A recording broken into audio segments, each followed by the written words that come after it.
Hello friends, एडोनामा में आपका स्वागत है। आज के इस वीडियो में हम प्रैक्टिस सेट नंबर 3 देखेंगे एडिटोरिया का दरोगा मेंस का। और यह 1275 पोस्ट मेंस और 64 पोस्ट दरोगा मेंस के लिए काफ़ी इंपॉर्टेंट रहने वाला है वीडियो। इसके पहले हम प्रैक्टिस सेट नंबर 1 और 2 कंप्लीट कर लिया है, जिसका लिंक डिस्क्रिप्शन में दे दिया जाएगा, आप उसे जाकर देख लीजिएगा। पहला क्वेश्चन स्टार्ट करते हैं। जब उसने राजत्व प्राप्त किया तो वह सरिया के नियमों और आदेशों से पूर्णतः स्वतंत्र था। बर्नी ने यह कथन किसके लिए कहा है? तो इसका आंसर हो जाएगा अलाउद्दीन खिलजी। अलाउद्दीन खिलजी।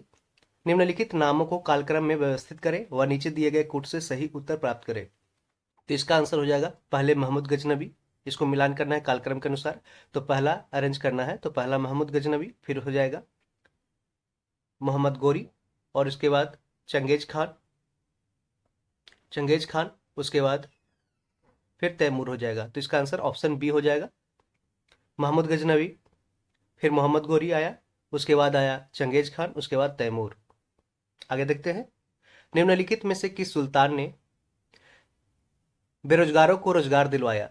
किस सुल्तान ने बेरोजगारों को रोजगार दिलवाया? तो इसका आंसर हो जाएगा फिरोज शाह तुगलक, हो जाएगा फिरोज शाह तुगलक। किस हड़प्पा नगर के नगर दुर्ग और निचले शहरी क्षेत्रों में कई बड़े कुंड और जलाशय मिले हैं? तो ये धौलावीरा गुजरात में है। 5वां नंबर क्वेश्चन। दिल्ली सल्तनत में दीवाने अर्ज विभाग की स्थापना किसने किया था? दीवाने अर्ज, और ये सेना के लिए था। तो इसका बलबन ने किया था, बलबन ने। कुमारिल भट्ट और प्रभाकर निम्नलिखित में से किस दर्शन संप्रदाय के हैं? कुमारिल भट्ट और प्रभाकर, तो ये पूर्व मीमांसा के हैं, पूर्व मीमांसा के। ताल तोलक्का पीएम क्या है? तोलक्का पीएम क्या है, इसको देखते हैं। तोलका पीएम क्या है? तो ये एक व्याकरण ग्रंथ है, तमिल ग्रामर है। प्रारंभिक मध्यकालीन भारत में मणिग्रामम और नानदेशी क्या थे? प्रारंभिक मध्यकालीन भारत में मणिग्रामम और नानदेशी क्या थे? तो ये भारतीय व्यापारियों के संघ कहलाते थे, जिसे गिल्ड कहते थे, गिल्ड। किसने सल्तनत काल में डाक व्यवस्था का विस्तृत वर्णन किया है? तो ये इब्न बतूता ने किया है। इब्न बतूता ने सल्तनत काल में डाक व्यवस्था का विस्तृत वर्णन किया है। इस वीडियो में हम 80 क्वेश्चन जीएस का कंप्लीट रूप से देखेंगे, और उसका एक्सप्लेनेशन जो लास्ट में दिया रहेगा उसको हम कंप्लीट रूप से देखेंगे। और यह वीडियो क्विक रिवीजन मोड के लिए आपके एग्जाम से पहले काफ़ी इंपॉर्टेंट रहेगा, तो इसको एक बार जरूर देख लीजिएगा। असहयोग आंदोलन के दौरान विदेशी वस्त्रों के लिए जलाए जाने पर किसने महात्मा गांधी को लिखा कि यह निष्ठुर बर्बादी है? असहयोग आंदोलन के दौरान विदेशी वस्त्रों के लिए जलाए जाने पर किसने महात्मा गांधी को लिखा कि यह निष्ठुर बर्बादी है? तो यह किसने लिखा था? रविन्द्रनाथ टैगोर, इसका आंसर हो जाएगा। 11 नंबर क्वेश्चन। कौन सा हैदराबाद के स्वतंत्र राज्य का संस्थापक था? हैदराबाद के स्वतंत्र राज्य का संस्थापक कौन था? तो ये चिनकलिज खान था, चिनकलिज खान। सबसे अधिक निर्णायक युद्ध जिसने अंग्रेजों के भारत में प्रभुत्व को संस्थापित किया था? तो बक्सर का युद्ध, जो 1764 में लड़ा गया था। सबसे अधिक निर्णायक युद्ध जिसने अंग्रेजों को भारत में प्रभुत्व को संस्थापित किया था? बक्सर का युद्ध 1764। अभी हम सिर्फ आंसर और क्वेश्चंस डिस्कशन कर रहे हैं, और बाकी बाद में एक्सप्लेनेशन लास्ट में हम कर लेंगे, तो वो काफ़ी एक्सप्लेनेशन आपके लिए काफ़ी ज़्यादा इंपॉर्टेंट रहेगा। हम्पी के भग्ना अवशेषों को निम्नलिखित में से ईस्ट इंडिया कंपनी के किस ब्रिटिश अधिकारी द्वारा प्रकाश में लाया गया था? हम्पी के भग्ना अवशेष यानी कि जो अवशेष था, उसको निम्नलिखित में से ईस्ट इंडिया कंपनी के किस ब्रिटिश अधिकारी द्वारा प्रकाश में लाया गया था? देखिए, विजयनगर की राजधानी कहाँ थी? हम्पी थी। और विजयनगर की स्थापना कब हुआ था? 1336 में हरिहर एवं बुक्का के द्वारा। और 1565 में तालीकोटा का युद्ध, या जिसे बोलते हैं राक्षस तागड़ी की युद्ध, जिसमें है जो बहमनी साम्राज्य और विजयनगर साम्राज्य के बीच युद्ध हुआ, जिसमें विजयनगर साम्राज्य की पराजय हुई और हम्पी एक अवशेष में बदल गया। और ये विजयनगर की राजधानी जो विजयनगर है वो किस नदी के किनारे बसा है? तो ये तुंगभद्रा नदी के किनारे है, और ये क्वेश्चन पूछा गया था। तो ये कर्नल कॉलिन मैकेंजी इसका आंसर हो जाएगा। निम्नलिखित में से कौन एक सही सुमेलित नहीं है पूछा है, यहाँ पे ध्यान रखिएगा, है या नहीं है पूछा है, इसको टिक आउट कर लीजिए पहले क्वेश्चन बनाने से पहले। देखिए कौन सही नहीं है। महात्मा गांधी मूक नायक सही है। बाल गंगाधर तिलक यंग इंडिया, देखिए कौन सा सही नहीं है, तो इसको आगे बढ़ते हैं, क्या दिया है। कौन एक सही सुमेलित नहीं है? तो इसमें तो सिर्फ ये देखिए गलत है। यहाँ पे देखिए क्वेश्चन में गलत है, क्वेश्चन में ही गलती है, नहीं यहाँ पे काट दिया है। कौन सा इसमें एक सही सुमेलित है? क्योंकि देखिए महात्मा गांधी मुख्य नायक लिखे नहीं है, बाल गंगाधर तिलक यंग इंडिया लिखे नहीं है, लिखे हैं महात्मा गांधी। एनी बेसेंट लिखे हैं कॉमनवेल्थ, ये सही है। और बी आर अम्बेडकर ने केसरी लिखा नहीं है, ये गलत हो जाएगा। ठीक है, तो इस तरीके से सिर्फ एक स्टेटमेंट कौन सा सही है ये पूछना चाहिए था कि कॉमनवेल्थ लिखा है एनी बेसेंट ने, जबकि बाल गंगाधर तिलक ने लिखा है क्या? तो गीता रहस्य लिखा है, महात्मा गांधी यंग इंडिया लिखा है, भीमराव अम्बेडकर मुख्य नायक लिखे हैं। तो इसका हम एक्सप्लेनेशन लास्ट में देखेंगे, मेरे साथ बने रहे वीडियो में। 15 नंबर क्वेश्चन, पिछड़े वर्गों का उत्थान किसका मुख्य कार्यक्रम था? जो बैकवर्ड क्लासेस था उसका उत्थान किसका मकसद था? सत्य शोधक समाज का, जो ज्योतिराव फूले के द्वारा है जो स्थापित किया गया था। निम्नलिखित किस पहाड़ी पर पूर्वी घाट पश्चिमी घाट से मिलता है? तो ये नीलगिरी की पहाड़ी, नीलगिरी पहाड़ी पे पूर्वी घाट और पश्चिमी घाट मिलता है। निम्नलिखित में से कौन सुमेलित है? पूछा है कौन सा सुमेलित है। देखिए राज्य और राजधानी पूछा है। मिजोरम की राजधानी आइजोल, पता है आपको। मेघालय की राजधानी कोहिमा, गलत है। नागालैंड की राजधानी गुवाहाटी, गलत है। गलत है। असम की राजधानी शिलोंग, गलत है। असम की राजधानी होती है दिसपुर, मेघालय के शिलोंग, नागालैंड कोहिमा और मिजोरम का आइजोल। यहाँ पे ऑप्शन सी सही हो जाएगा। 18 नंबर क्वेश्चन, बिहार में सर्वाधिक वर्षा वाला जिला कौन सा है? तो इसका आंसर किशनगंज हो जाएगा, किशनगंज। चीनी उद्योग यानी कि शुगर इंडस्ट्री से संबंधित निम्न कथनों में से कौन सही है? पूरा देख लेते हैं क्वेश्चन। विश्व में चीनी उत्पादन में भारत का हिस्सा 20% से अधिक है। तो एक स्टेटमेंट गलत है कि विश्व में चीनी उत्पादन में भारत का हिस्सा 20% से अधिक है। भारत में चीनी उद्योग दूसरा सबसे बड़ा कृषि आधारित उद्योग है। और देखते हैं भारत चीनी का सबसे बड़ा उपभोक्ता है, भारत चीनी का सबसे बड़ा उत्पादक है। तो इसमें से कौन सा स्टेटमेंट है पूछा है, कौन सा सही है? तो देखिए इसमें है कि भारत में चीनी उद्योग दूसरा सबसे बड़ा कृषि आधारित उद्योग है, ये सही है। भारत चीनी का सबसे बड़ा उपभोक्ता है, ये भी सही है। भारत चीनी का सबसे बड़ा उत्पादक है, ये गलत है, क्योंकि ब्राजील है जो सबसे बड़ा उत्पादक देश है। तो इसका आंसर ऑप्शन डी हो जाएगा। 20 नंबर क्वेश्चन, मिलान करना है। झील है और राज्य में कौन सा राज्य में स्थित है? जयसमंद झील कहाँ है? राजस्थान में है। सांभर झील, डिडवाना झील, सारे ही राजस्थान में है। बड़खल झील कहाँ है? हरियाणा में। बड़खल झील कहाँ है? हरियाणा में। लोकटक झील है मणिपुर में, कई बार दरोगा एग्जाम में पूछा गया क्वेश्चन है। कालीवेली झील कहाँ है? तमिलनाडु में है। कालीवेली झील तमिलनाडु में है, इसको याद रखें। जयसमंद झील राजस्थान, बड़खल झील हरियाणा, लोकटक झील मणिपुर, कालीवेली झील तमिलनाडु। 21 नंबर क्वेश्चन, स्वर्णिम चतुर्भुज राजमार्ग यानी कि golden quadrilateral highway, national highway, state highway जो भी है, भारत के किन शहरों को आपस में जोड़ता है? नेशनल हाईवे की बात करिए। Golden quadrilateral national highway Bharat के किस किस शहरों को आपस में जोड़ता है? तो इसका आंसर हो जाएगा दिल्ली से कोलकाता, कोलकाता चेन्नई, मुंबई, ये आपस में जोड़ता है स्वर्णिम चतुर्भुज राजमार्ग। अंतर्राष्ट्रीय उष्णकटिबंधीय कास्ट संगठन यानी कि इंटरनेशनल ट्रॉपिकल टिम्बर ऑर्गेनाइजेशन का मुख्यालय कहाँ पे स्थित है? तो याकोहामा है, याकोहामा। ये कहाँ पे है? जापान में, याकोहामा। अंतर्राष्ट्रीय उष्णकटिबंधीय कास्ट संगठन का मुख्यालय है याकोहामा में, जापान में। 23 नंबर क्वेश्चन, निम्नलिखित में से कौन सा अक्षांश लैटिट्यूड छोटा अंडमान द्वीप समूह और कार निकोबार द्वीप समूह को अलग करता है, पृथक करता है? तो इसका आंसर होगा 10 डिग्री उत्तरी अक्षांश, 10 डिग्री उत्तरी अक्षांश। लगभग 115 किलोमीटर की लघु नहरों और वितरिकाओं वाली दमन गंगा जलाशय परियोजना कहाँ स्थित है? तो ये दादर और नगर हवेली में स्थित है। लगभग 115 किलोमीटर की लघु नहरों और वितरिकाओं वाले दमन गंगा जलाशय परियोजना कहाँ स्थित है? तो दादर और नगर हवेली में है। दमन और दादर नगर हवेली को अब एक ही यूनियन टेरिटरी बना दिया गया है। 25 नंबर क्वेश्चन, निम्नलिखित में से कौन सा एक वर्ष 2011 की जनगणना के अनुसार राज्यों का उनके न्यूनतम जनसंख्या घनत्व के आधार पर सही अनुक्रम है? तो जो सबसे कम किसका है? अरुणाचल प्रदेश का सबसे कम है, मात्र है जो 17 है, 17, यानी कि 1 किलोमीटर स्क्वायर में मात्र 17 लोग हैं जो वहां रहते हैं। दूसरा है मिजोरम, तीसरा सिक्किम, और सबसे ज्यादा जनसंख्या घनत्व है किसका है? तो ये बिहार का है, 1106 है, यानी कि 1106 व्यक्ति 1 किलोमीटर स्क्वायर में यहाँ बिहार में रहते हैं। इसका आंसर ऑप्शन बी हो जाएगा। अरुणाचल प्रदेश, मिजोरम, सिक्किम इस तरीके से न्यूनतम जनसंख्या का घनत्व के आधार पर सही अनुक्रम है। मिलान करना है।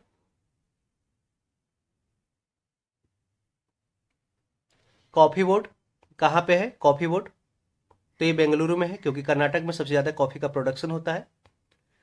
रबर बोर्ड कहाँ है? तो ये कोटायम में है। कोटायम केरला में है, केरला रबर का ज़्यादा प्रोडक्शन करता है। चाय बोर्ड कहाँ है? चाय बोर्ड है जो कोलकाता में है। और तंबाकू बोर्ड कहाँ है? गुंटूर आंध्र प्रदेश में है, क्योंकि तंबाकू का प्रोडक्शन गुंटूर जिला बहुत ज़्यादा अधिक मात्रा में करता है, और वहाँ राजमुंद्री है वो भी करता है।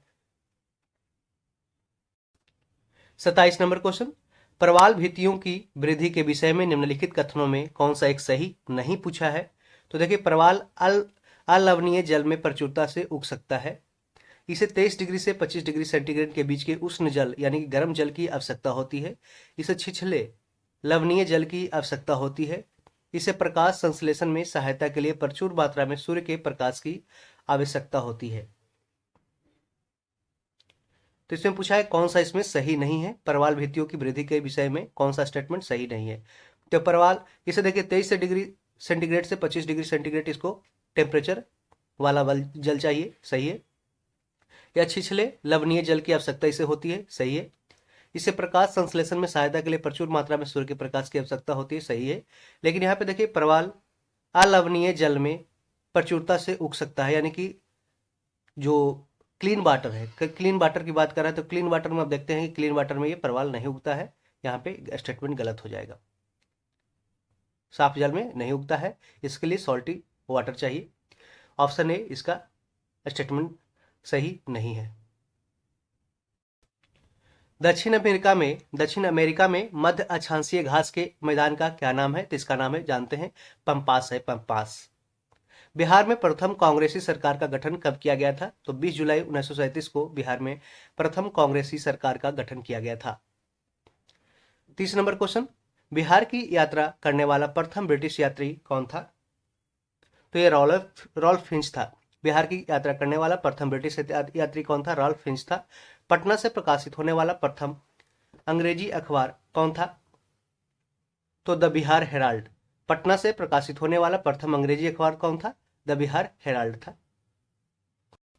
32 नंबर क्वेश्चन, भारतीय संविधान में शामिल प्रावधान एवं स्रोत का कौन सा युग्म सही है? संविधान में संशोधन ये दक्षिण अफ्रीका के संविधान से लिया गया है। राष्ट्रपति के आपातकालीन शक्ति जर्मनी के संविधान से लिया गया है। तो इसका स्टेटमेंट, दोनों स्टेटमेंट सही है कि संविधान में संशोधन होता है वो आर्टिकल 368 में के द्वारा होता है, और यह दक्षिण अफ्रीका के संविधान से लिया गया। और राष्ट्रपति की आपातकालीन शक्ति, इमरजेंसी जो पावर है, वो जर्मनी के संविधान से लिया गया है। इसलिए स्टेटमेंट दोनों सही है, ऑप्शन सी हो जाएगा। केंद्रीय सतर्कता आयोग निम्न किसके द्वारा स्थापित किया गया था? तो ये भारत सरकार के द्वारा स्थापित किया गया था, सेंट्रल विजिलेंस कमीशन यानी कि सीवीसी। और इस सीवीसी की स्थापना 1964 में किया गया था। किसके अनुशंसा पे? तो के संथनम के अनुशंसा पे सीवीसी की स्थापना की गई थी। संविधान के बुनियादी ढांचों में संशोधन करने का अधिकार संसद को नहीं है। सर्वोच्च न्यायालय ने यह किस बाद में यानी किस केस में फैसला लिया था? तो यह केशवानंद भारती बनाम केरल राज्य जो 1973 में हुआ था, उसमें संविधान के बुनियादी ढांचे यानी कि basic structure of the Indian constitution को है जो कहा था कि इसमें संशोधन करने का अधिकार संसद को नहीं है। और बेसिक स्ट्रक्चर में क्या क्या आता है? जैसे कि भारत एक धर्मनिरपेक्ष राज्य है, और इंडिया का जो सुप्रीम है वो कॉन्स्टिट्यूशन ही है, ठीक है। इसलिए पार्लियामेंट इसको है जो खत्म नहीं कर सकती है। भारत सरकार का संवैधानिक अध्यक्ष कौन है? भारत सरकार का संवैधानिक अध्यक्ष कौन है? तो ये राष्ट्रपति हैं जो संवैधानिक अध्यक्ष हैं भारत सरकार के। अगला क्वेश्चन है, पंचायती राज संस्थाओं में महिलाओं के लिए आरक्षित स्थानों के संदर्भ में निम्नलिखित में से कौन सा स्टेटमेंट सही दिया है?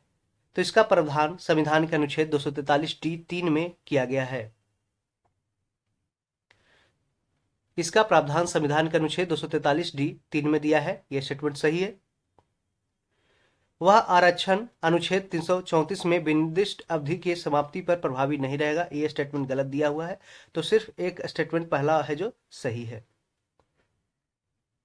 बिहार में लोकसभा एवं राज्यसभा की सीटों की संख्या क्या है? तो अब जानते हैं, लोकसभा की सीट है बिहार में 40 है और राज्यसभा की सीट की संख्या कितनी है? तो 16 है। तो 40 और 16, इसको देखिए आगे पीछे नहीं कीजिएगा। 16 लोकसभा 40 और राज्यसभा की सीट है जो 16 है। राज्यों में लोक शिकायत और भ्रष्टाचार शिकायतों पर कार्यवाही कौन करता है? तो इसका आंसर हो जाएगा लोकायुक्त हो जाएगा। देखिए, अगर लोकपाल रहेगा तो सेंटर में काम करेगा, लोकायुक्त रहेगा जो राज्यों में काम करेगा। लोकायुक्त राज्यों में लोक शिकायत और भ्रष्टाचार शिकायतों पर कार्यवाही करता है। 39 नंबर क्वेश्चन, 42वें संशोधन के द्वारा संविधान के किस अनुच्छेद में मौलिक कर्तव्यों को जोड़ा गया? मौलिक कर्तव्य यानी कि फंडामेंटल ड्यूटी को किस अनुच्छेद में जोड़ा गया? तो आर्टिकल 51A में जोड़ा गया। और वर्तमान में भी 11 फंडामेंटल ड्यूटीज है। ओरिजिनली इसको 10 को जोड़ा गया था, लेकिन बाद में फिर एक और जोड़ा गया, 86वें संविधान 2002 को जोड़ा गया था, उसके द्वारा एक फंडामेंटल ड्यूटी ऐड किया गया था। बच्चों के निःशुल्क और अनिवार्य शिक्षा का अधिकार यानी कि आरटीआई अधिनियम किस वर्ष में लागू और संचालित हुआ था? बच्चों के लिए निःशुल्क और अनिवार्य शिक्षा का अधिकार यानी कि राइट टू एजुकेशन आरटीई अधिनियम किस वर्ष में लागू और संचालित हुआ था? तो ये 2010 में हुआ था। 2010, इसको याद रखिएगा। भारत में संघीय व्यवस्था किस देश से अपनाया गया है? तो भारत में संघीय व्यवस्था यानी कि जो फेडरल सिस्टम है वो कहां से लाया गया? तो कनाडा से। अब देखते हैं निम्न में से कौन सा अनुचुंबकीय पदार्थ है। अनुचुंबकीय पदार्थ कौन है? तो ये एल्यूमिनियम हो जाएगा। एल्यूमिनियम इसका आंसर हो जाएगा। अनुचुंबकीय पदार्थ है। एंथ्रेक्स रोग, एंथ्रेक्स डिजीज किसके कारण होता है? तो ये बैक्टीरिया के कारण होता है। बैक्टीरिया जीवाणु के कारण एंथ्रेक्स रोग होता है। 44 नंबर क्वेश्चन, प्रकाश का तरंग सिद्धांत यानी कि वेव थ्योरी ऑफ लाइट किसने दिया था? तो इसका आंसर हाइजेंस हो जाएगा। हाइगेंस हो जाएगा। हाइगेंस। कार्ल लिनियस को किस रूप में जाना जाता है? कार्ल लिनियस को, तो ये फादर ऑफ टैक्सोनॉमी यानी वर्गीकरण के जनक कहे जाते हैं कार्ल लिनियस। 46 का, कार्बन डाइऑक्साइड में निम्न में से किस प्रकार का प्रसंकरण पाया जाता है? तो इसमें एसपी पाया जाता है। एसपी कॉन्फ़िगरेशन पाया जाता है कार्बन डाइऑक्साइड में। स्थिर अनुपात का नियम किस वैज्ञानिक ने दिया था? तो ये जोसेफ प्रॉस्ट ने दिया था। स्थिर अनुपात का नियम दिया था जोसेफ प्रॉस्ट ने। 48 नंबर क्वेश्चन, वैश्विक तापमान यानी कि ग्लोबल टेम्परेचर के लिए, ग्लोबल वार्मिंग के लिए उत्तरदायी गैसें कौन सी है? वैश्विक तापमान के लिए उत्तरदायी गैसें कौन सी है? तो इसका आंसर कार्बन डाइऑक्साइड और मीथेन इसका आंसर हो जाएगा। CO2 plus CH4। भारी जल के नामकरण का आधार क्या है? 49 नंबर क्वेश्चन है कि भारी जल के नामकरण यानी हैवी वाटर के जो नामकरण है उसका आधार क्या है? यह प्रोटियम के स्थान पर ड्यूटेरियम का उपयोग किया जाता है जो हाइड्रोजन का अपेक्षाकृत भारी समस्थानिक यानी कि भारी आइसोटोप है। यहाँ पे देख सकते हैं H2O है। H2O जल का होता है, जबकि D2O होता है किसका? Deuterium oxide. ये भारी जल का होता है। भारी जल का D2O होता है यानी कि प्रोटियम के स्थान पर ड्यूटेरियम का आइसोटोप का प्रयोग किया गया है जो हाइड्रोजन का अपेक्षाकृत भारी आइसोटोप्स है। वृद्धि रोधक पादप हार्मोन कौन सा है? तो इस पर आंसर हो जाएगा एब्सिसिक एसिड। एब्सिसिक एसिड वृद्धि रोधक पादप हार्मोन है, एब्सिसिक एसिड। और यही क्वेश्चन पूछा भी गया था दरोगा पीटी में। देखिए, साइटोकाइनिन क्या है? एक ग्रोथ बने कि जो बढ़ाने वाला है, ठीक है। और ये वृद्धि रोधक रोकने वाला वृद्धि को क्या है? तो ये एब्सिसिक एसिड है। ऑक्सिन बढ़ाता है, जिब्रेलिन भी प्रमोट करता है, आगे बढ़ाता है, ग्रोथ करता है प्लांट का। तो ये तीनों बढ़ाने वाला हार्मोन है, ठीक है। Cytokinin, auxin, gibberellin. जबकि एब्सिसिक है जो पौधे को आगे बढ़ने से रोकता है। दाब के बढ़ने से ध्वनि की चाल क्या होती है? तो ये अपरिवर्तित रहती है यानी कि चेंज इसमें नहीं होती है। जब प्रेशर बढ़ेगा तो उसमें साउंड की चाल, स्पीड ऑफ साउंड के पे कोई भी इफेक्ट नहीं पड़ेगा। 52 नंबर क्वेश्चन देखिए, टोकोफेरॉल किस विटामिन का रासायनिक नाम है टोकोफेरॉल? तो विटामिन ई का रासायनिक नाम है क्या है? टोकोफेरॉल है।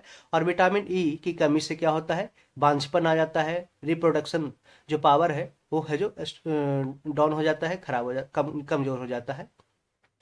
पदार्थ की प्रकृति से संबंधित मूलभूत सिद्धांत किसने प्रतिपादित किया था? एक सेकेंड। पदार्थ की प्रकृति से संबंधित मूलभूत सिद्धांत किसने प्रतिपादित किया था?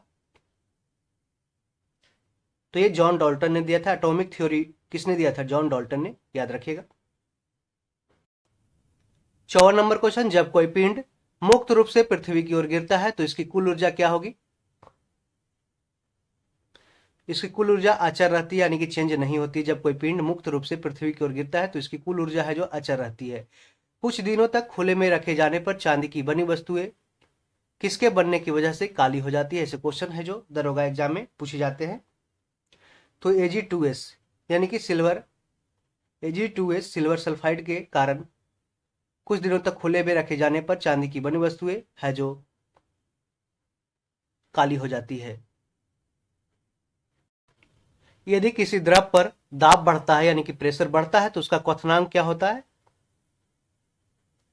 तो बढ़ता है। क्वथनांक भी, बॉइलिंग पॉइंट भी बढ़ेगा जब किसी द्रव पे उसका प्रेशर बढ़ेगा। जैसे प्रेशर कुकर का क्या काम है? उसको बॉइलिंग पॉइंट को बढ़ा देना। कार्ल लिनियस को किस रूप में जाना जाता है? तो आपने देखा, फादर ऑफ टैक्सोनॉमी यानी कि वर्गीकरण के जनक के रूप में कार्ल लिनियस को जाना जाता है।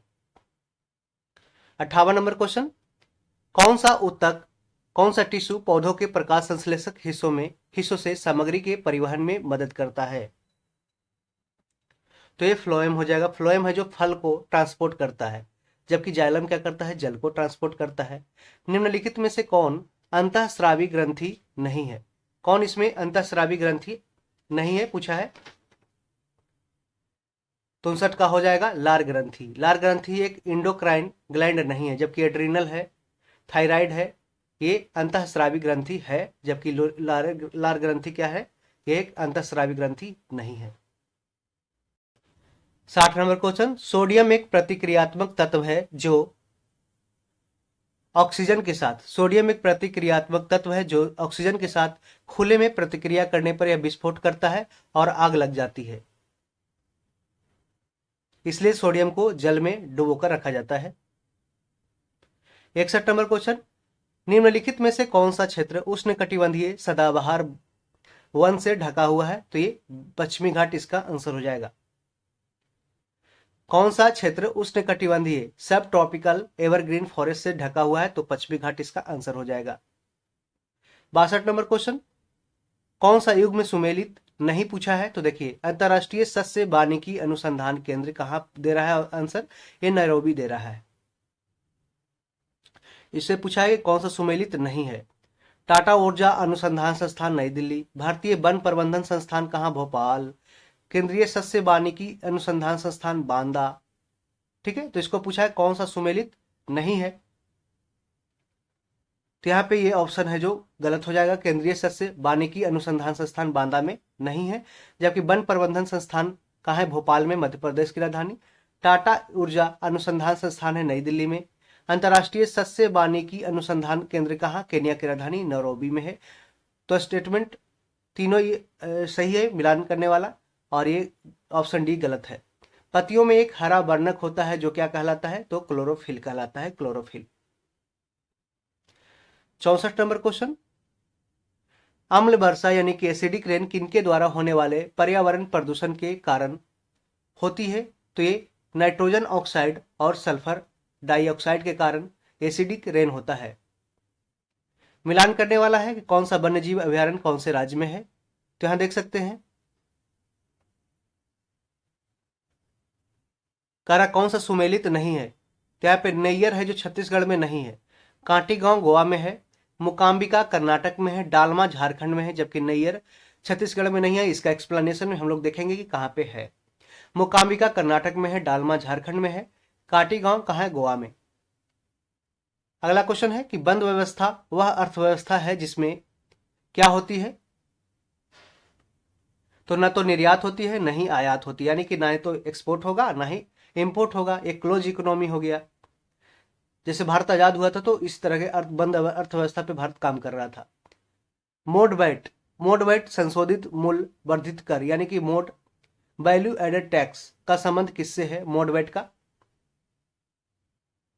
तो ये बिक्री कर यानी कि सेल्स टैक्स से संबंधित है मोड वैट। 68 नंबर क्वेश्चन, गरीबी हटाओ का नारा किस पंचवर्षीय योजना में दिया गया? कई बार क्वेश्चन पूछा जाता है। तो ये 5वीं पंचवर्षीय योजना में गरीबी हटाओ का नारा दिया गया। ये बात अलग है कि गरीबी तो नहीं हटी, लेकिन गरीबों को हटा दिया गया। अर्थव्यवस्था अर्थशास्त्र के बारे में कौन सा वाक्य सत्य है? यहाँ पे तो यहाँ पे यह एक मौर्य राजनीतिक अर्थव्यवस्था और शासन पर एक निबंध पुस्तक है जिसे कौटिल्य ने लिखा था। इसकी तिथि और लेखन बिना किसी विवाद के एक पूर्णतः प्रतिष्ठित सत्य है। दुर्भाग्य से इसकी प्रामाणिकता का साक्षी कोई अन्य माध्यम नहीं है। तो यहाँ पे तीनों स्टेटमेंट है जो सही है, तो ऑप्शन डी इसका करेक्ट हो जाएगा। अर्थशास्त्र जिसे कौटिल्य या विष्णुगुप्त या चाणक्य ने लिखा था, एक ही नाम है चाणक्य का एक ही नाम है, विष्णुगुप्त या कौटिल्य। किसी व्यक्ति ने young wild life photographer of the year 2023 का पुरस्कार जीता है? तो ये बिहान तालिया विकास ने young wild life photographer of the year 2023 पुरस्कार जीता है। और यही वाइल्ड लाइफ फोटोग्राफर कौन बनना चाहता था? तो जो आप 3 इडियट्स मूवी देखे होंगे तो उसमें है जो ये आर माधवन का जो एक्टिंग किया है वही है जो इसमें वाइल्ड लाइफ फोटोग्राफर बनना चाहता था, लेकिन जबरदस्ती वो इंजीनियर बनना चाह रहा था। कलेक्टिव स्पिरिट कंक्रीट एक्शन पुस्तक के लेखक कौन है? तो Shashi Shekhar Vempati collective spirit concrete action के लेखक है। आबुआ आवास योजना किस राज्य या केंद्र शासित प्रदेश के द्वारा कार्यक्रम या योजना है? तो ये झारखंड का है आबुआ Awas Yojana. 73 number, 21वां Asian games 2030 का आयोजन कहाँ किया जाएगा? 21वां एशियाई खेल 2030 का आयोजन कहाँ किया जाएगा? तो कहाँ पे? कतर की राजधानी दोहा में 21वां एशियाई खेल 2030 का आयोजन किया जाएगा। G7 शिखर सम्मेलन 2024 का आयोजन कहाँ किया जाएगा? तो इटली में G7 शिखर सम्मेलन 2024 का आयोजन किया जाएगा। आप ध्यान रहे कि G7 का पार्ट इंडिया नहीं है। वैश्विक शांति सूचकांक यानी कि ग्लोबल पीस इंडेक्स किसके द्वारा जारी किया जाता है? वैश्विक शांति सूचकांक किसके द्वारा जारी किया जाता है? तो ये इनमें से कोई नहीं, यानी कि ट्रांसपेरेंसी इंटरनेशनल, विश्व आर्थिक मंच या वर्ल्ड बैंक, इसमें से कोई भी है जो वैश्विक शांति सूचकांक के जारी नहीं करता है। 76 नंबर क्वेश्चन, हाल ही में मुख्य सूचना आयुक्त के रूप में चीफ इंफॉर्मेशन कमिश्नर के रूप में किसे नियुक्त किया गया है? तो इसका आंसर हीरालाल सामरिया हो जाएगा, हीरालाल सामरिया। भारतीय मूल की किस लेखिका को 2023 के ब्रिटिश अकादमी पुस्तक पुरस्कार प्रदान किया गया है? तो इसका आंसर नंदिनी दास हो जाएगा, नंदिनी दास। भारतीय मूल की नंदिनी दास को 2023 के ब्रिटिश अकादमी पुस्तक पुरस्कार प्रदान किया गया। हाल ही में कोलिंस डिक्शनरी में वर्ड ऑफ द ईयर 2023 किसे चुना गया है? कोलिंस डिक्शनरी के अनुसार वर्ड ऑफ द ईयर 2023 किसे चुना गया है? तो ये आर्टिफिशियल इंटेलिजेंस यानी कि AI को चुना गया है। 79 नंबर क्वेश्चन, कौन सा सही सुमेलित नहीं है? ऑपरेशन अजय, तो आप जानते हैं कि अजय से इजराइल याद रखेगा। ऑपरेशन अजय, इजराइल में फंसे भारतीयों को वापस लाने के लिए ऑपरेशन अजय चलाया गया। और ऑपरेशन सजग, यह जो इंडियन कोस्ट गार्ड के लिए द्वारा चलाया गया है, ये विजिलेंस बढ़ाने के लिए बॉर्डर एरिया में, कोस्टल एरिया में, तो ये गलत हो जाएगा। ऑपरेशन करुणा, ये भारत और म्यांमार के बीच चलाया गया ऑपरेशन करुणा। ऑपरेशन गरुड़ है जो पूछा गया क्वेश्चन है, ये CBI के द्वारा, सेंट्रल ब्यूरो ऑफ इन्वेस्टिगेशन के द्वारा ऑपरेशन गरुड़ चलाया गया है। और CBI की स्थापना दिल्ली पुलिस एक्ट 1946 के द्वारा की गई थी। भारत सरकार ने कब तक सेमीकंडक्टर रिसर्च सेंटर की स्थापना का लक्ष्य रखा है?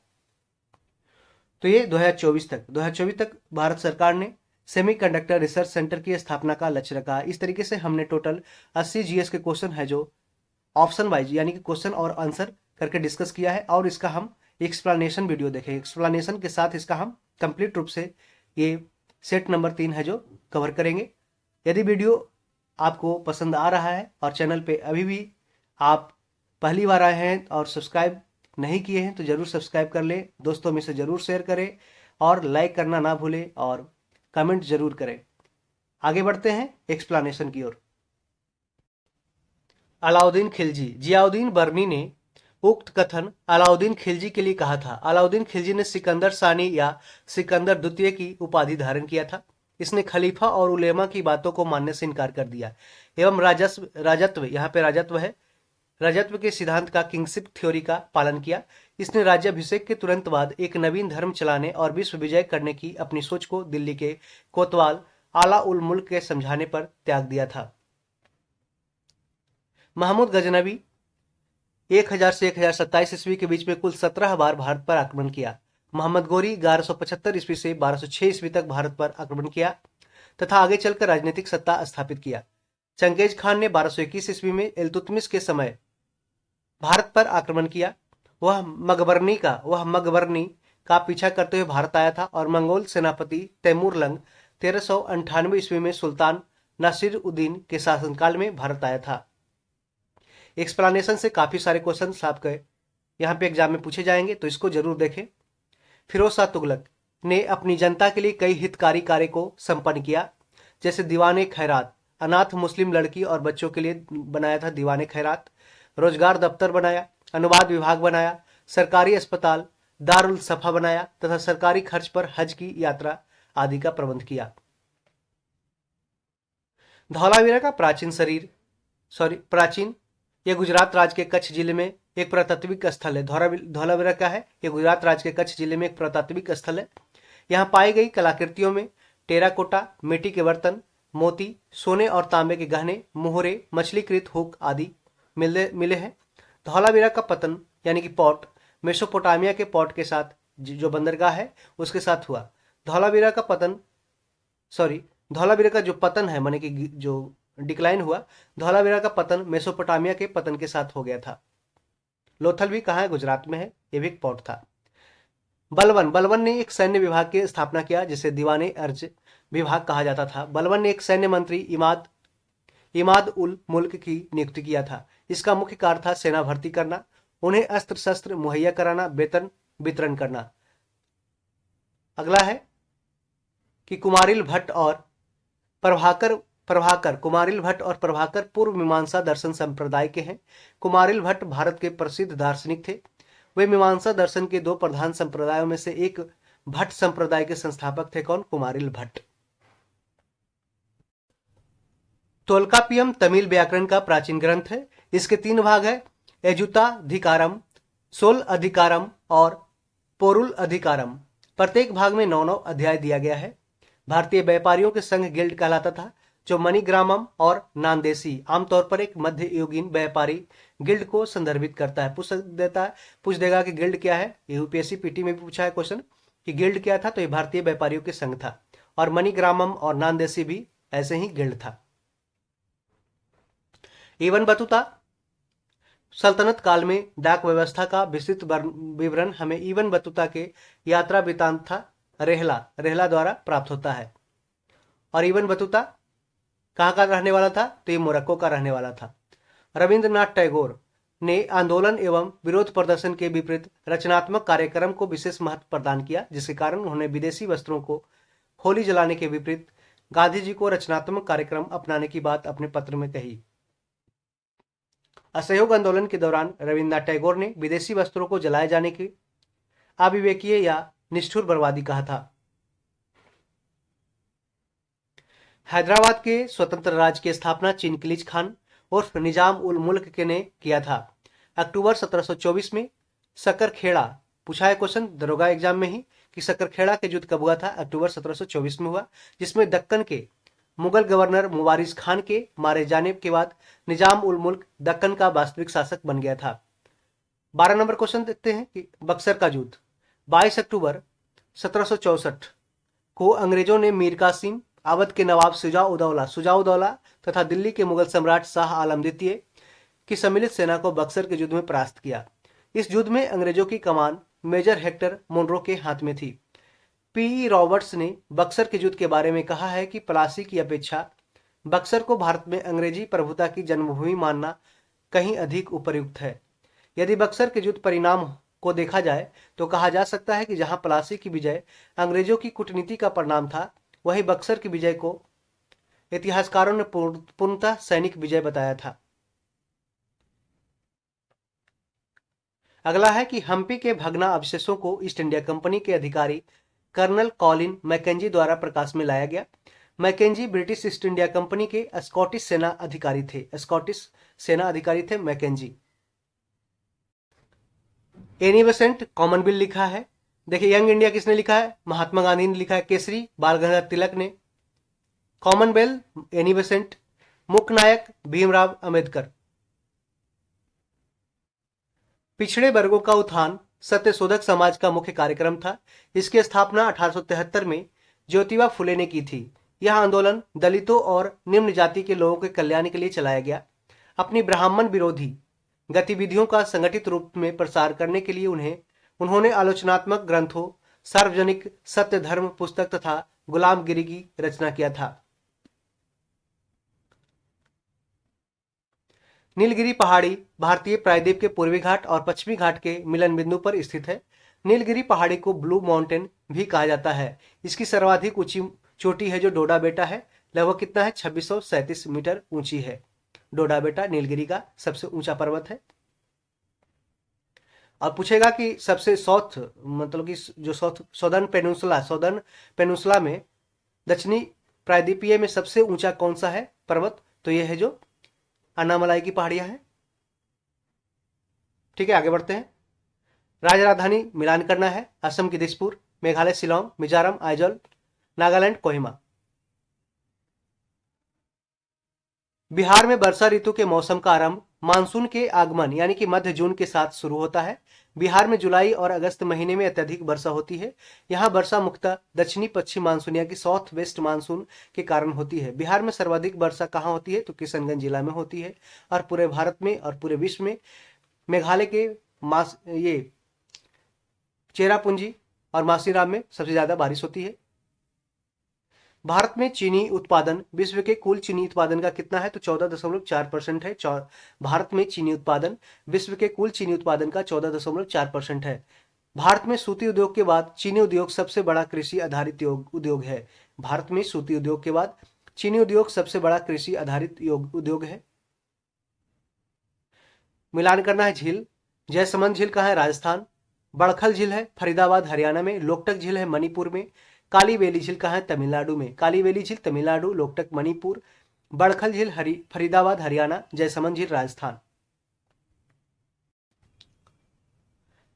स्वर्णिम चतुर्भुज राजमार्ग यानी कि गोल्डन क्वाड्रिलेटरल हाईवे भारत के दिल्ली, कोलकाता, चेन्नई, मुंबई जो टॉप 4 मेट्रोपॉलिटन सिटी है उसको है जो आपस में जोड़ता है। कलकत्ता, चेन्नई, मुंबई को जोड़ने वाली 6 लेन वाली सड़क परियोजना है। याकोहामा अंतर्राष्ट्रीय उष्णकटिबंधीय कास्ट संगठन यानी कि इंटरनेशनल ट्रॉपिकल टिम्बर ऑर्गेनाइजेशन का मुख्यालय जापान के याकोहामा में स्थित है। अंतर्राष्ट्रीय उष्णकटिबंधीय कास्ट संगठन एक अंतर सरकारी संगठन है, इंटरगवर्नमेंटल ऑर्गेनाइजेशन है जो उष्णकटिबंधीय कास्ट वन संसाधनों और सतत प्रबंध, उपयोग और व्यापार के संरक्षण को बढ़ावा देता है। 23 नंबर क्वेश्चन। 10 डिग्री उत्तरी अक्षांश भारत के छोटा अंडमान द्वीप समूह को कार निकोबार द्वीप से अलग करता है। 9 डिग्री चैनल क्या करता है? तो भारत के लक्षद्वीप और मिनिकॉय के बीच में स्थित है 9 डिग्री चैनल। और 8 डिग्री चैनल है मालदीव और मिनिकॉय के बीच में स्थित है 8 डिग्री चैनल। 8, 9, 10 तीनों याद रखिएगा। लगभग 115 किलोमीटर की लघु नहरों और वितरिकाओं वाली दमन गंगा जलाशय परियोजना दादर और नगर हवेली में स्थित है। यह जलाशय दमन गंगा नदी पर स्थित है। दमन गंगा बांध गुजरात में स्थित है। कहां पे पूछ देगा क्वेश्चन कि दमन गंगा बांध कहां पे स्थित है? तो गुजरात में है। यह परियोजना गुजरात, महाराष्ट्र और दमन और दीव को जल प्रदान करती है। मिलान करना था जनसंख्या घनत्व के आधार पर, पॉपुलेशन डेंसिटी के आधार पर। तो पहला सबसे कम किसका था? अरुणाचल प्रदेश का मात्र 17 लोग 1 किलोमीटर स्क्वायर में रहते थे। उसके बाद मिजोरम, उसके बाद सिक्किम हो जाएगा। और सबसे ज्यादा बिहार में 1106 व्यक्ति है जो 1 किलोमीटर स्क्वायर में रहते हैं। सबसे ज्यादा डेंसिटी क्या है? पॉपुलेशन डेंसिटी पूरे भारत में है जो बिहार का है। लेकिन अगर केंद्र शासित प्रदेश को इसमें इंक्लूड किया जाए तो सबसे ज्यादा दिल्ली का घनत्व है, पॉपुलेशन डेंसिटी है। मिलान करना है कि कॉफी बोर्ड का हेडक्वार्टर कहाँ है? बेंगलुरु में है। रबर बोर्ड कोट्टायम केरला में। चाय बोर्ड कोलकाता में है। तंबाकू गुंटूर में है। तो सबसे ज्यादा चाय कौन प्रोडक्शन करता है पूरे भारत में? असम करता है। और सबसे ज्यादा कॉफी कौन करता है? तो बेंगलुरु करता है, कर्नाटक करता है। ठीक है, इसलिए कर्नाटक में है जो कॉफी बोर्ड का है जो हेडक्वार्टर है। रबर बोर्ड कोटायम, रबर का प्रोडक्शन सबसे ज़्यादा करता है केरल करता है। तंबाकू सबसे ज़्यादा प्रोडक्शन करता है आंध्र प्रदेश का गुंटूर जिला। आगे बढ़ते हैं। पूछा है परवाल अलवणीय जल में प्रचुरता से उग सकता है, यह स्टेटमेंट गलत था। ठीक है, इसमें कौन सा नहीं है पूछा था। परवाल भित्तियों की वृद्धि के विषय में विकल्प ए दिया गया कथन गलत है, यानी कि ये गलत दिया है। परवाल भित्तियों का निर्माण केवल लवणीय सागरों से होता है, सागरों में होता है, यानी कि जो सॉल्टी ओशन है वहीं पे है जो सिर्फ परवाल भित्ति बनेगा, जहां जल का तापमान है जो 23 डिग्री से 25 डिग्री सेंटीग्रेड के बीच में होता है। परवाल भित्तियां या मूंगे की चट्टान यानी कोरल रिफ्स समुद्र के भीतर स्थित परवाल जीवों द्वारा छोड़े गए कैल्शियम कार्बोनेट CaCO3 से बनी होती है। परवाल कठोर संरचना वाले चूना प्रधान जीव यानी कि सिलेंट्रेटा पोलिप्स होते हैं। इन प्रवालों के कठोर सतह के अंदर सहजीवी संबंध यानी कि म्यूचुअल रिलेशन से रंगीन शैवाल यानी जूजैंथले पाए जाते हैं। तो इस तरीके से स्टेटमेंट याद रखिएगा, आपको है जो मिलान करने के लिए दे देगा 3-4 स्टेटमेंट, उसमें से कौन पूछे कौन गलत है कौन सही है। फ्रेंड्स, आपके लिए हम इतना मेहनत कर रहे हैं तो ज़रूर आप वीडियो को दोस्तों में ज़रूर शेयर करिएगा और चैनल को सब्सक्राइब कर लीजिएगा, क्योंकि आपको आपके सपोर्ट से ही चैनल आगे बढ़ रहा है। आप देख रहे हैं कि वीडियो पे कितना व्यू आ रहा है। इस जो हमने प्लेलिस्ट इसका तैयार कर रहे हैं एडिटेरिया का प्रैक्टिस सेट का, मात्र 40 से 60 व्यू जा रहा है, फिर भी हम इसका डिस्कशन कर रहे हैं क्योंकि आपका एग्ज़ाम नज़दीक है और आप इसका ज़्यादा से ज़्यादा फायदा उठाएं। दक्षिण अमेरिका महाद्वीप में मध्य अक्षांशीय या शीतोष्ण कटिबंधीय घास के मैदान को क्या कहते हैं? पम्पास कहते हैं। इस घास के मैदान का विस्तार मुख्यतः अर्जेंटीना और उरुग्वे तथा ब्राजील के दक्षिणी भागों में भी है।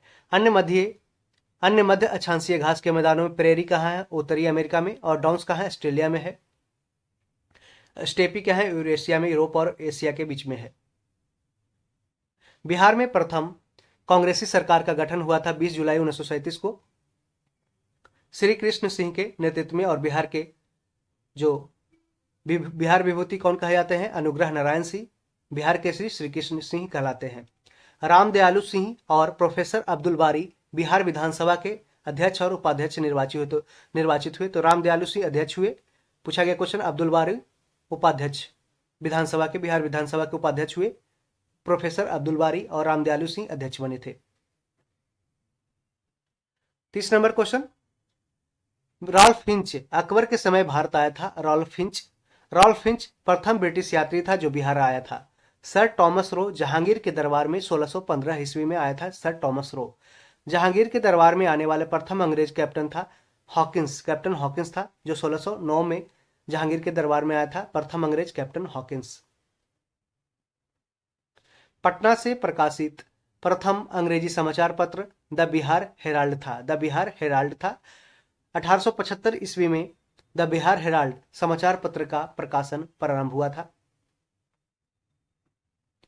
द बिहार हेराल्ड के संपादक कौन थे? तो गुरु प्रसाद सेन। 1881 में पटना में इंडियन क्रॉनिकल नामक समाचार पत्र प्रकाशित हुआ। 1881 में पटना से इंडियन क्रॉनिकल नामक समाचार पत्र प्रकाशित हुआ। 32 नंबर देखिए, मिलान करने के लिए था कि कहां से क्या, संविधान के स्रोत क्या है।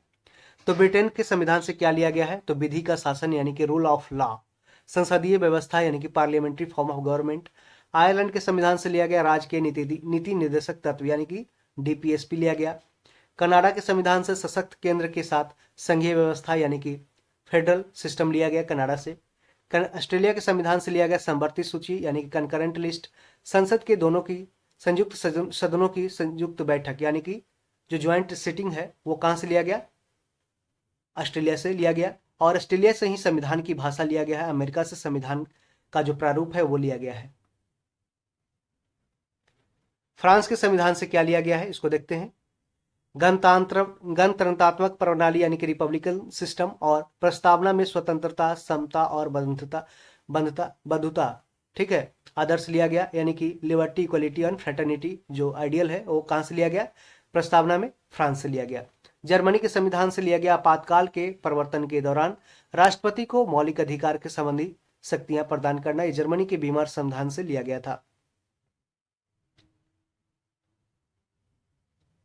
केंद्रीय सतर्कता आयोग केंद्र सरकार में भ्रष्टाचार रोकने के लिए एक प्रमुख संस्था है जिसकी स्थापना हुआ था 1964 में के संथनम रिपोर्ट के आधार पर।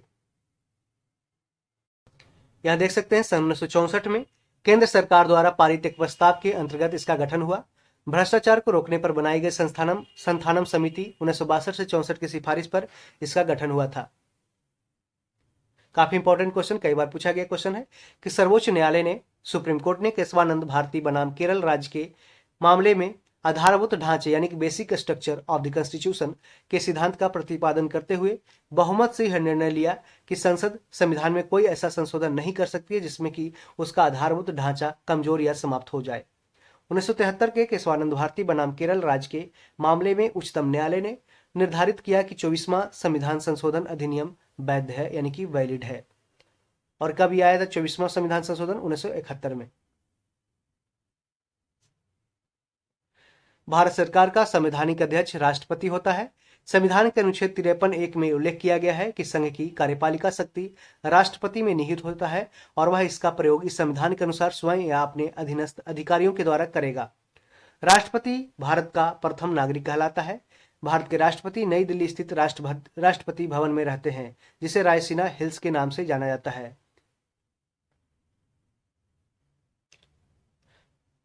राष्ट्रपति अधिकतम कितनी भी बार भारत में पद पर रह सकते हैं, इसकी कोई सीमा भारत में तय नहीं है। अब तक केवल पहले राष्ट्रपति राजेंद्र प्रसाद ने ही इस पद पर 2 बार लगातार अपना कार्यकाल पूरा किया है, जबकि अमेरिका में ऐसा व्यवस्था नहीं है। वहां अगर आप 2 बार बन गए राष्ट्रपति तो अगले बार चुनाव नहीं लड़ सकते हैं राष्ट्रपति के लिए। वर्तमान में द्रौपदी मुर्मू भारत के 15वीं राष्ट्रपति है और ये उड़ीसा के मयूरभंज जिले से आती है और भारत की प्रथम दलित महिला राष्ट्रपति है। और याद रखिएगा, प्रथम ये दूसरी महिला राष्ट्रपति बनी है, पहले प्रतिभा सिंह पाटिल बनी थी। इसके तहत पंचायत में प्रत्यक्ष निर्वाचन द्वारा भरे जाने वाले स्थानों की कुल संख्या के कम से कम 1/3 1/3 स्थान महिलाओं के लिए पंचायत में आरक्षित रहेंगे। इस प्रावधान पर अनुच्छेद 334 में निर्दिष्ट अवधि की समाप्ति का कोई प्रभाव नहीं होगा। पूछा है कि बिहार में लोकसभा और राज्यसभा की सीटों की संख्या कितनी है, तो लोकसभा है 40 और राज्यसभा है 16 है। बिहार में विधानसभा में सदस्यों की संख्या कितनी है, 243 और विधान परिषद में सदस्यों की संख्या है जो 75 है। सर्वप्रथम लोक आयुक्त का गठन सन 1971 में कहां हुआ? महाराष्ट्र में। और यह क्वेश्चन पूछा गया पीटी एग्जाम में है कि सर्वप्रथम लोकायुक्त का गठन सन 1971 में कहां हुआ? तो महाराष्ट्र में हुआ। ओडिशा में लोकायुक्त अधिनियम 1970 में पारित हुआ था। ओडिशा में लोकायुक्त अधिनियम 1970 में पारित हुआ। वर्ष 2018 तक 23 राज्यों तथा एक संघ शासित क्षेत्र ने अपने यहाँ लोकायुक्त संस्था भी की स्थापना की है।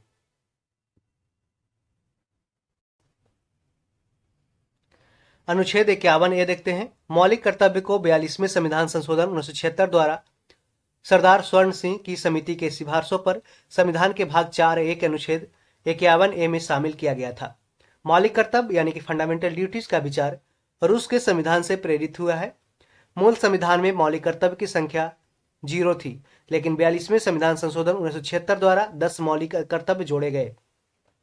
बाद में 86वें संविधान संशोधन 2002 के माध्यम से माता पिता या संरक्षक द्वारा 6 से 14 वर्ष के बच्चों हेतु प्राथमिक शिक्षा प्रदान करना, यह जोड़ा गया। 86वें संविधान संशोधन 2002 में एक और मौलिक कर्तव्य जोड़ा गया और बाद में इसकी संख्या बढ़ के अभी वर्तमान में हो गई है 11 हो गई है। भारत में शिक्षा का अधिकार यानी कि राइट टू एजुकेशन संविधान के अनुच्छेद 21(a) के अंतर्गत मूल अधिकार के रूप में उल्लेखित है। 2 दिसंबर 2002 को संविधान में 86वां संविधान संशोधन किया गया था और इसके अनुच्छेद 21(a) के तहत शिक्षा के मौलिक अधिकार बना दिया गया। आगे बढ़ते हैं।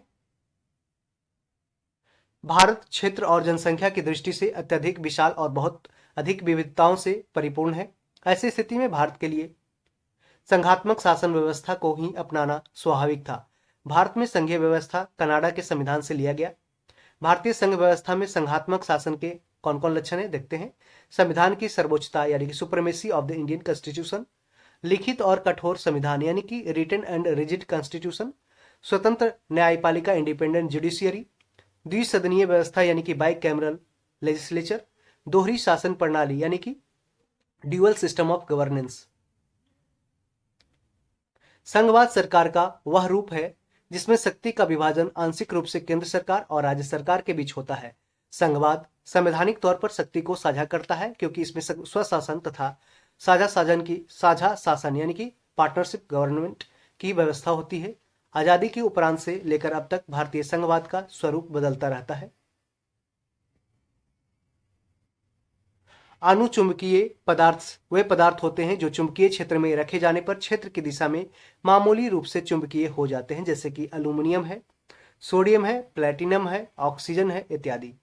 जीवाणु एंथ्रेक्स रोग जीवाणु से होने वाला रोग है। यह त्वचा और फेफड़े को प्रभावित करता है। कौन? एंथ्रेक्स रोग। हाइगेंस प्रकाश की प्रकृति कण तथा तरंग दोनों की होती है, यानी कि वेव नेचर भी होता है और पार्टिकल नेचर भी होता है। कैसा? तो नेचर ऑफ लाइट कैसा होता है? ये वेव नेचर का भी होता है और पार्टिकल नेचर का भी होता है। न्यूटन के कणिका सिद्धांत यानी कि जो न्यूटन के कणिका सिद्धांत यानी कि जो पार्टिकल थ्योरी दिया गया है न्यूटन के द्वारा, में प्रकाश को कणों से निर्मित माना गया, यानी कि जो फोटॉन्स का सिद्धांत दिया था न्यूटन ने, packets of lights that is called photons given by Newton के कणिका सिद्धांत में प्रकाश के कणों से निर्मित माना गया, जबकि हाइगेंस के तरंग सिद्धांत यानी कि वेव थ्योरी ऑफ लाइट दिया गया हाइगेंस के द्वारा, उसको तरंग के रूप में माना गया। इस प्रकार प्रकाश है जो दोहरी प्रकृति यानी कि ड्यूअल नेचर ऑफ लाइट यहाँ पे देखा जाता है। कार्ल लिनियस के अनुसार किसी जीव का नामकरण दो अक्षरों से मिलकर बनता है, जिसमें प्रथम अक्षर वंश का नाम और दूसरा अक्षर उसकी जाति को सूचित करता है। विभिन्न जीवों को विभिन्न वर्गों में वर्गीकृत करने की प्रक्रिया वर्गीकी कहलाती है, यानी क्लासिफिकेशन कहलाती है। देखिए carbon dioxide C2H2 BCl2 BH2 में sp प्रकार का कॉन्फ़िगरेशन यानी कि प्रसंस्करण पाया जाता है। कार्बन डाइऑक्साइड में बंधन कोण होता है, बॉन्ड एंगल 180 डिग्री का होता है। इसको याद रखिएगा, पूछ देगा डायरेक्ट आपसे कि कार्बन डाइऑक्साइड में जो बॉन्ड एंगल होता है कितने डिग्री का होता है? 180 डिग्री का। स्थिर अनुपात का नियम जोसेफ प्रोस्ट नामक वैज्ञानिक ने दिया। इस नियम के अनुसार किसी रासायनिक यौगिक में तत्व हमेशा द्रव्यमान के निश्चित अनुपात में मौजूद होते हैं। स्थिर अनुपात का अनुपात जोसेफ प्रोस्ट नामक वैज्ञानिक ने दिया था। इस नियम के अनुसार किसी रासायनिक यौगिक में तत्व हमेशा द्रव्यमान के निश्चित अनुपात में मौजूद होता है। वैश्विक तापमान यानी कि ग्लोबल वार्मिंग के लिए उत्तरदायी गैसें कौन कौन सी है? कार्बन डाइऑक्साइड है, CO2 है और CH4 मीथेन है। ग्लोबल वार्मिंग में योगदान देने वाली गैसों को ग्रीन हाउस गैस कहा जाता है। प्रमुख ग्रीन हाउस गैस कौन कौन है? कार्बन डाइऑक्साइड है, मीथेन है, नाइट्रस ऑक्साइड है और जलवाष्प है। ठीक है, नाइट्रस ऑक्साइड भी है, जलवाष्प भी है, वाटर वेपर भी है, इसको याद रखिएगा। जीवाश्म ईंधन यानी फॉसिल फ्यूल्स को जलाना, जंगलों को काटना तेजी से जलवायु और पृथ्वी के तापमान को प्रभावित कर रहे हैं। यह पृथ्वी की सतह पर हवा और समुद्र के औसत तापमान में वृद्धि को भी दर्शाता है। वातावरण में कार्बन डाइऑक्साइड की मात्रा बढ़ना ग्रीन हाउस गैसों का प्रभावित करेगा, जिससे अंततः ग्लोबल वार्मिंग होती है। यह प्रोटियम के स्थान पर ड्यूटेरियम का उपयोग किया जाता है हैवी वाटर में, जो हाइड्रोजन का अपेक्षाकृत भारी समस्थानिक है। जब जल के अणु में हाइड्रोजन के स्थान पर ड्यूटेरियम रहता है तो जल को भारी जल कहते हैं। भारी जल का रासायनिक सूत्र होता है D2O, जबकि नॉर्मल जो वाटर होता है उसका H2O होता है। भारी जल का खोज पूरे यूरे ने किया था। यूरे ने 1932 में भारी जल का ड्यूटेरियम का ऑक्साइड का खोज किसने किया था? यूरे ने 1932 में। एब्सिसिक एसिड है जो वृद्धि रोधक यानी कि जो प्लांट ग्रोथ इनहिबिटर है, हार्मोन है। यह बीजों को सुसुप्ता अवस्था में रखता है और पत्तियों के विलगन में सक्रिय भूमिका निभाता है। एब्सिसिक एसिड ध्वनि की चाल पर दाब का कोई भी प्रभाव नहीं पड़ता, अतः दाब के बढ़ने से ध्वनि की चाल है जो अपरिवर्तित रहती है, चेंज इसमें नहीं आती है। विटामिन ई का रासायनिक नाम क्या है? तो ये टोकोफेरॉल है, टोकोफेरॉल। इसकी कमी से जनन क्षमता प्रभावित होती है, रिप्रोडक्शन पावर। यह पत्ती वाली सब्जियों, दूध, मक्खन, अंकुरित गेहूं और वनस्पति तेल में पाया जाता है विटामिन ई।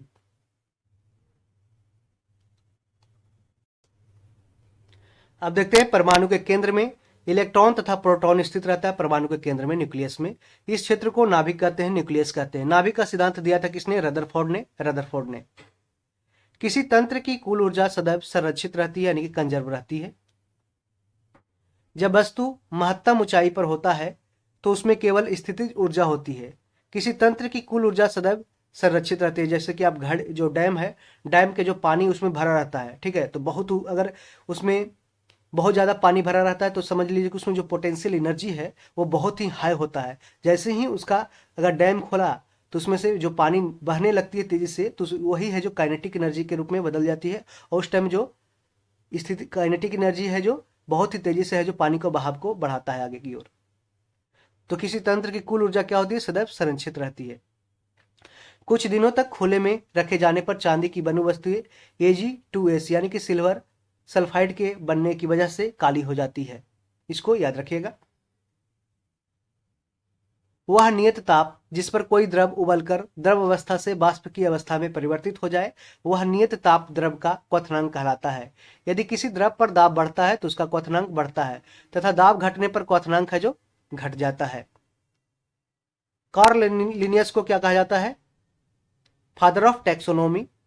लिनियस के अनुसार किसी जीव का नामकरण है दो अक्षरों में मिलकर बनता है, जिसमें पहला अक्षर वंश का नाम और दूसरा अक्षर उसके जाति को सूचित करता है। विभिन्न जीवों को विभिन्न वर्गों में वर्गीकृत करने की प्रक्रिया वर्गीकृत कहलाती है, यानी क्लासिफिकेशन कहलाता है। फ्लोएम फ्लोएम क्या करता है? पादपों में संवहन तंत्र के यानी कन्वेक्टिव टिश्यू के द्वारा के अंदर पाया जाने वाला एक जटिल ऊतक है, यानी कम्प्लेक्स टिश्यू है। यह पौधे की पत्तियों से भोजन को पौधों के विभिन्न भागों तक पहुंचाने का कार्य करता है, फ्लोएम करता है। लार ग्रंथि अंतःस्रावी ग्रंथियां यानी कि इंडोक्राइन ग्लैंड अंतःस्रावी तंत्र की नलिका विहीन ग्रंथियां है जो अपने उत्पादों हार्मोन को सीधे रक्त में स्रावित करती है। लार ग्रंथियां बहिस्रावी ग्रंथियां यानी कि एक्सोक्राइन ग्लैंड है, जिसका अर्थ है कि उत्पादित स्राव को नलिकाओं के माध्यम से आसन्न बाहरी या आंतरिक उपकला में छोड़ा जाता है लार ग्रंथियां द्वारा। 60 नंबर क्वेश्चन पहुंच गए हैं। 20 क्वेश्चन और है। सोडियम एक अत्यधिक अभिक्रियाशील धातु है। सोडियम एक अत्यधिक अभिक्रियाशील धातु है, यानी हाईली रिएक्टिव मेटल्स है, और यह वायु में उपस्थित ऑक्सीजन, कार्बन डाइऑक्साइड और नमी के साथ तीव्रता से प्रतिक्रिया करता है, जिससे आग भी लग सकती है। इस विस्फोटक प्रतिक्रिया को रोकने के लिए सोडियम को मिट्टी के तेल में इसको रखा जाता है, जल में नहीं रखा जाता है। मिट्टी के तेल में इसको सोडियम को रखा जाता है, जिस कारण से यह आग नहीं पकड़ता है। पश्चिमी घाट क्षेत्र उष्णकटिबंधीय सदाबहार वन से ढका हुआ है, सब ट्रॉपिकल एवरग्रीन फॉरेस्ट से ढका हुआ है। पश्चिमी घाट उष्णकटिबंधीय सदाबहार वन के पेड़ों की पत्तियां चौड़ी होती है। कैसी होती है? चौड़ी होती है। टैगा वन के वृक्ष की पत्तियां क्या होती है? नुकीली होती है, जो ठंडे प्रदेशों में पाई जाती है टैगा वन। केंद्रीय सस्य वानिकी अनुसंधान संस्थान बांदा, ये गलत है। केंद्रीय कृषि वानिकी अनुसंधान संस्थान उत्तर प्रदेश के झांसी में स्थित है। इंदिरा गांधी राष्ट्रीय वन अकादमी कहाँ है? देहरादून में, उत्तराखंड में इंदिरा गांधी राष्ट्रीय वन अकादमी। और भारतीय वन प्रबंधन संस्थान कहाँ है? भोपाल के, मध्य प्रदेश के भोपाल में है भारतीय वन प्रबंधन यानी कि इंडियन फॉरेस्ट मैनेजमेंट रिसर्च, भारतीय वन प्रबंधन संस्थान, institute of Indian forest management, ये कहाँ पे है? ये भोपाल मध्य प्रदेश में है। इंदिरा गांधी राष्ट्रीय वन अकादमी है देहरादून उत्तराखंड में, और केंद्रीय कृषि वानिकी अनुसंधान संस्थान उत्तर प्रदेश के झांसी में स्थित है।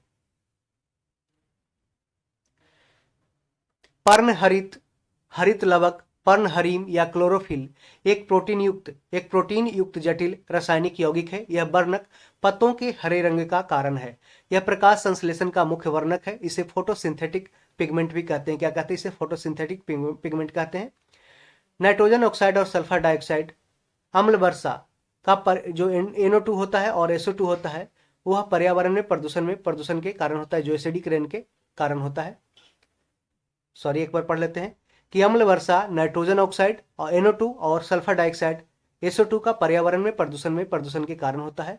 जल H2O प्लस SO2 मिला के H2SO4 यानी सल्फ्यूरिक एसिड बनता है। H2O प्लस NO2 मिलकर बनाता है HNO3 यानी कि नाइट्रिक एसिड बना लेता है। और यह एसिडिक एसिड का जो एसिडिक वाटर है उसका फॉर्मेशन कर देता है। वन्यजीव अभ्यारण्य देखते हैं कौन से राज्य में है। नैयर कहाँ है? केरला में है। कैमूर है बिहार में। पलामू बेतला ये झारखंड में है। भगवान महावीर कहाँ है? गोवा में। पखुई कहाँ? अरुणाचल प्रदेश में। और ये पूछा गया पक्के या पखुई, यह अरुणाचल प्रदेश में UPSC PT पूछा है क्वेश्चन, डायरेक्ट पूछा है कि पक्के या पक्कई टाइगर रिजर्व कहाँ, पक्कई वन्यजीव अभयारण्य कहाँ है, तो अरुणाचल प्रदेश में है। पक्कई या पखुई कहाँ, अरुणाचल प्रदेश। भगवान महावीर गोवा में। पलामू बेतला झारखंड, पलामू जानते हैं झारखंड में है। कैमूर कहाँ, बिहार में है। नैयर कहाँ, केरल में है।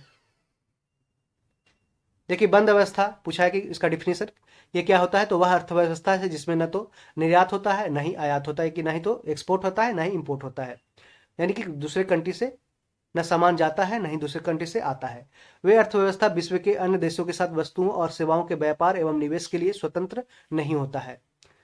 बिक्री कर मोडबैट ने निर्माताओं को वस्तुओं पर भुगतान किए गए उत्पाद शुल्क की प्रतिपूर्ति प्राप्त करने की अनुमति दी। यह 1994 तक प्रभावी था। मोडबैट ने निर्माताओं को वस्तुओं पर भुगतान किए गए उत्पाद शुल्क की प्रतिपूर्ति प्राप्त करने की अनुमति दी। यह 1994 तक प्रभावी था। ठीक है, आगे देखते हैं। 5वीं पंचवर्षीय योजना 1974 से 78 ने रोजगार, गरीबी उन्मूलन और न्याय पर जोर दिया था। योजना ने कृषि उत्पादन और आत्मनिर्भरता यानी कि सेल्फ सफिशिएंसी पर भी जोर दिया था। 1978 में मोरारजी देसाई सरकार ने इस योजना को खारिज कर दिया था, खत्म कर दिया था। 5वीं पंचवर्षीय योजना आगे नहीं पढ़ पाया था, जो आगे बढ़ के फिर रोलिंग प्लान हुआ था 2 सालों के लिए। अर्थशास्त्र के बारे में सच है कि यह मौर्य राजनीतिक अर्थव्यवस्था और शासन पर निबंध पुस्तक है। इसकी तिथि और लेखन बिना किसी विवाद के एक पूर्णतः प्रतिष्ठित सत्य है। अर्थशास्त्र की रचना किया था चाणक्य ने। अर्थशास्त्र का संबंध है राजनीतिक से। अर्थशास्त्र का संबंध अर्थशास्त्र से नहीं है, इसका राजनीतिक से है। आगे देखते हैं। Wild life photographer of the year 2023 का पुरस्कार बिहान तल्या विकास को दिया गया। नॉर्मन बोरलॉग फील्ड पुरस्कार 2023 स्वाति नायक को दिया गया है। Shashi Shekhar Vempati collective spirit concrete action है, जो लिखा है किसने, शशि शेखर वेम्पति। और भी देखते हैं। अंबेडकर ए लाइफ लिखा है शशि थरूर ने लिखा है अंबेडकर ए life. My life a comrade लिखा है के सैलजा ने लिखा है। के सैलजा ने my life as a comrade लिखा है। Monsoon a poem of love and loving, ठीक है, किसने लिखा है, अभय के लिखा है monsoon a poem of love and loving. Pitch side my life in India cricket Amrit Mathur ने लिखा है। Pitch side my life in Indian cricket Amrit Mathur ने लिखा है।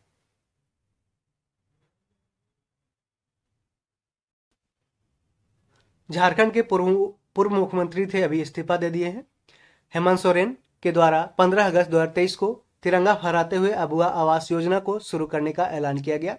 इस योजना के माध्यम से राज्य के गरीब परिवारों को 3 कमरे वाला पक्का मकान मुहैया कराया जाएगा। राज्य के उन सभी परिवारों को इस योजना का लाभ दिया जाएगा जिन्हें प्रधानमंत्री आवास योजना के तहत लाभ नहीं मिल पाया है। प्रधानमंत्री आवास योजना के लाभ से वंचित परिवारों को अबुआ आवास योजना के दायरे में लाया जाएगा। झारखंड सरकार द्वारा जरूरतमंद और गरीब परिवारों को योजना का लाभ दिया जा सके, इसके लिए सभी आय जाति वर्ग के लोगों को बिना किसी भेदभाव के पक्का मकान उपलब्ध कराया जाएगा। तो इसका अभी IBSIO एग्जाम हुआ था, उसमें अबुआ आवास योजना के बारे में 3 स्टेटमेंट देकर के पूछा गया क्वेश्चन है। आगामी एशियाई खेल कब होगा, देखते हैं। 20वां एशियाई खेल 2026 में होगा नागोया जापान में। 20वां जो एशियन गेम्स होगा 2026 में नागोया जापान में। 21वां एशियन गेम्स 2030 पे होगा, 2030 में दोहा कतर की राजधानी दोहा में होगा। और 22वां एशियाई खेल होगा 2034 में रियाद सऊदी अरबिया में। तो आपके लिए काफी इंपॉर्टेंट ये दोनों हो जाता है कि 20वां और 21वां। 20वां कहाँ, नागोया जापान में, और 21वां 2030 में दोहा कतर में। आगे देखते हैं कि G7 का बैठक के बारे में पूछा है कि 50वां G7 शिखर सम्मेलन 2024 में इटली में होगा। 50वां G7 शिखर सम्मेलन 2024 इटली में। और 24वां SCO शिखर सम्मेलन कहाँ है होगा, तो ये 2024 में कजाकिस्तान में हो जाएगा। 2024 में 24वां SCO शिखर सम्मेलन है जो संघाई कोऑपरेशन ऑर्गेनाइजेशन, कहाँ पे, कजाकिस्तान में होगा। 19वां नॉन अलाइंड मूवमेंट का शिखर सम्मेलन होगा 2024 में युगांडा में होगा, युगांडा में। 27वां चोगम शिखर सम्मेलन होगा 2024 में समोआ में 27वां चोगम शिखर सम्मेलन होगा। 16वां ब्रिक्स शिखर सम्मेलन कहाँ होगा, रूस में होगा, 2024 में रूस में होगा। और 19वां G20 शिखर सम्मेलन कहाँ होगा, तो ब्राजील में होगा। ब्राजील में 19वां G20 शिखर सम्मेलन होगा, कहाँ पे, ब्राजील में।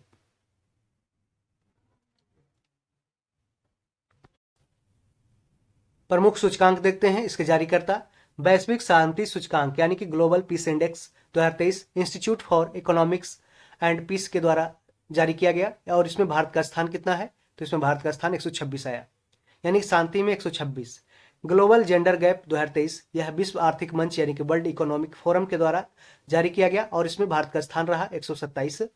भ्रष्टाचार बोध सूचकांक यानी कि करप्शन इंडेक्स में कितना रहा, ये ट्रांसपेरेंसी इंटरनेशनल के द्वारा जारी किया गया और इसमें भारत का स्थान रहा 85 रहा। लॉजिस्टिक परफॉर्मेंस इंडेक्स, लॉजिस्टिक प्रदर्शन सूचकांक में वर्ल्ड बैंक के द्वारा जारी किया गया और इसमें भारत का स्थान रहा 38 रहा 38 रहा।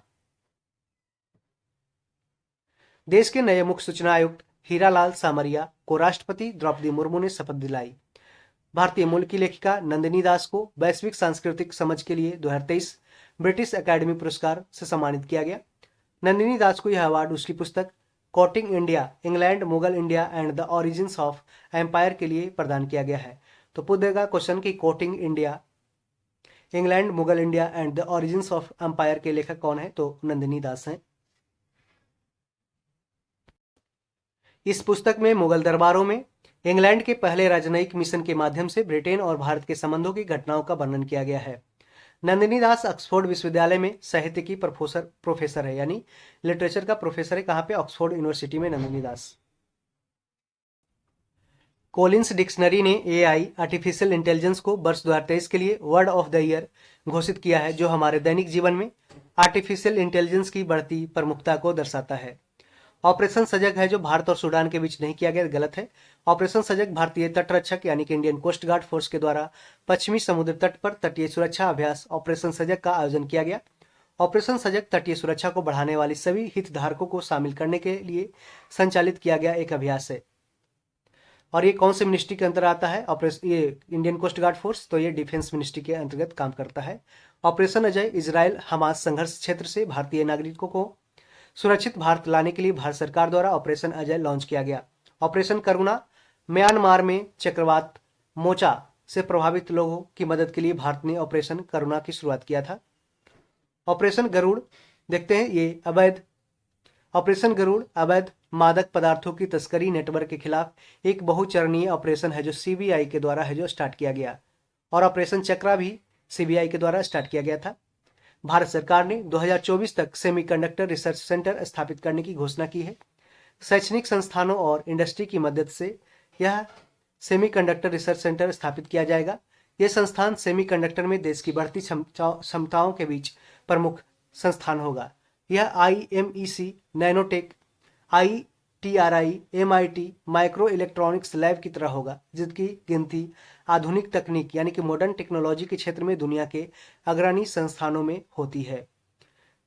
तो आपने देखा इस तरीके से हमने टोटल 80 GS के क्वेश्चंस का डिस्कशन किया, एक्सप्लानेशन के साथ किया। जो भी क्वेश्चन GS के दिया गया सेट नंबर 3 में हमने पूरी तरीके से कंप्लीट रूप से देखा। और यहाँ तक आप अगर वीडियो देखे हैं तो उसको आपको हम धन्यवाद करते हैं कि आपने अपने नॉलेज में काफ़ी इजाफा किया, और उम्मीद करते हैं कि यह वीडियो आपको काफ़ी पसंद आया होगा। और आप है जो ज़रूर चैनल को अभी भी सब्सक्राइब कर ले, और अगले हम जो प्रैक्टिस सेट आने वाले हैं उसको भी हम जल्द ही अपलोड करेंगे। तो मेरे साथ चैनल पे बने रहें, दोस्तों में इसे ज़रूर शेयर कर दें और वीडियो पे लाइक ज़रूर भेजें, और अपना कोई भी इशू हो तो कमेंट ज़रूर लिखें। धन्यवाद, ऑल द बेस्ट।